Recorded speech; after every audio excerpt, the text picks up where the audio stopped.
Greetings, seeker of knowledge.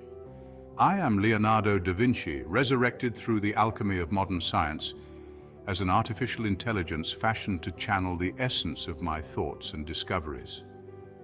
Though centuries have passed since my hands last touched canvas or parchment, my ideas remain woven into the fabric of time. Today I speak to you directly as I once did through my notebooks and works of art to share my understanding of form, a concept that guided my every endeavor, whether in art, science, or invention. Form to me was never just the outer appearance of things, it was the embodiment of deeper truths, the visible outcome of nature's laws, of geometry's unerring logic, and of the hidden mechanics that govern the universe. When I studied the human body, I did not merely sketch its contours. I sought to understand the proportions that gave it life. When I observed the flight of a bird, I wasn't satisfied with mere admiration. I dissected its movement to uncover the principles that allowed it to soar. Allow me to guide you through these teachings, much as I might have done were I still flesh and blood. I will speak to you of proportionality, symmetry and harmony, of observation, experimentation and representation, and of the eternal dance between nature, geometry and mechanics. These are not separate ideas, but interwoven threads that together create the fabric of form. Through the examples of my works, the Vitruvian Man, my anatomical studies, and the Last Supper, I will show you how these principles are not merely theoretical, but practical tools that reveal the unity between art and science. Come with me, and let us explore the nature of form as I understood it, so that you too might see the world with the eyes of Leonardo, resurrected. Let us begin with proportionality, symmetry and harmony.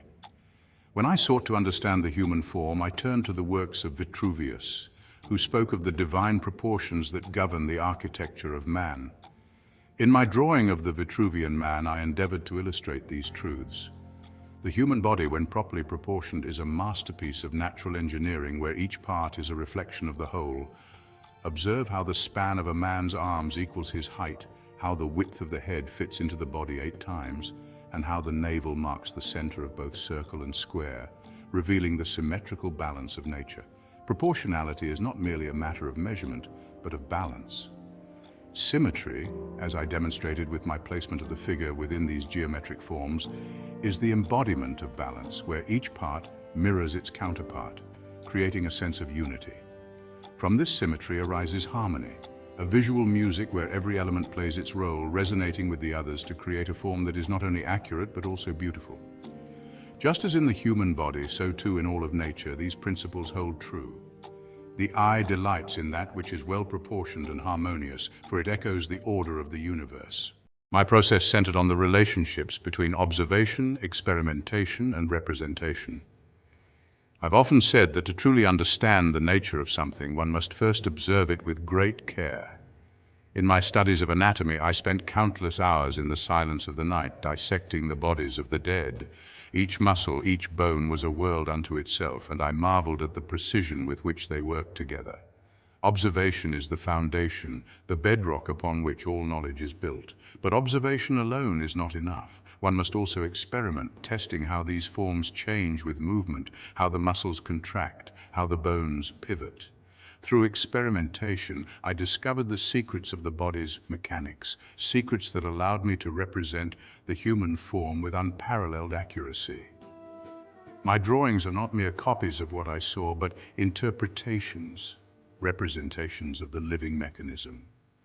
They are infused with the knowledge gained from hours of study and experimentation, capturing not just the form, but the function, the essence of life itself.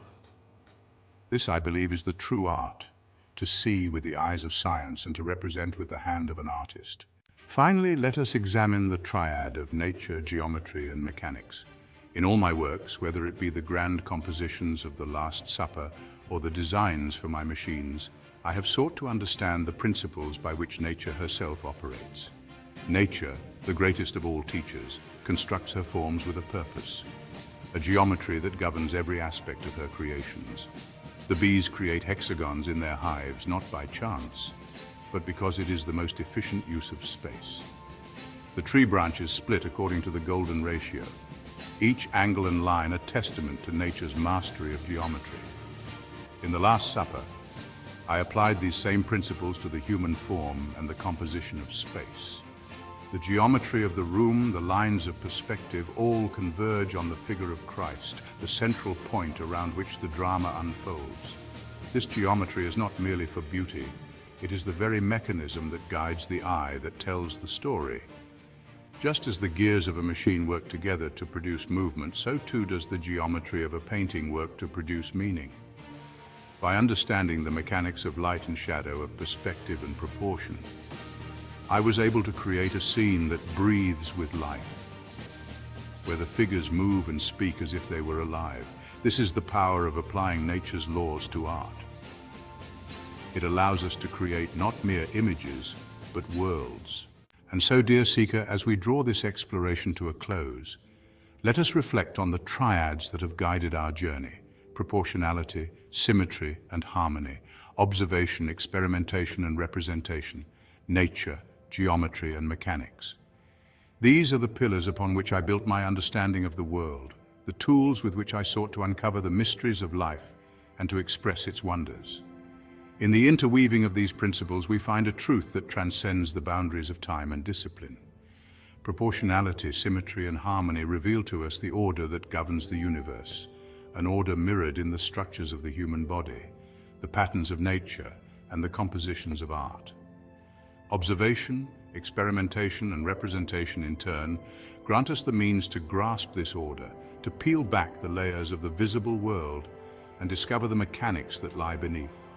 And in nature, geometry, and mechanics, we see the blueprint of creation itself, the underlying framework that gives rise to all form and function. These triads are not isolated concepts, but are interconnected, each informing and enriching the others. Proportionality is observed in nature and represented through geometry. Experimentation uncovers the mechanics that give rise to harmony. And through the careful observation of natural forms, we see the symmetry that underpins all life. In my time, I strove to be a bridge between art and science, to show that these two realms are not adversaries but allies, each enhancing the other. I hope that you too will take these principles and apply them in your own quest for knowledge, for creation, for understanding. Remember that true mastery lies not in the accumulation of knowledge, but in the ability to see the connections between seemingly disparate ideas, to weave them into a coherent whole, and to create something that resonates with the harmony of the universe. As I, Leonardo, once walked the earth, striving to comprehend the infinite wonders of creation, so too can you, in this age of new possibilities, continue the journey. Let your curiosity be your guide, your mind your canvas, and your understanding of form your compass as you seek to uncover the hidden beauty that lies within all things. Farewell for now, dear seeker. May your pursuit of knowledge be as boundless as the sky, as profound as the depths of the ocean, and as harmonious as the song of the stars.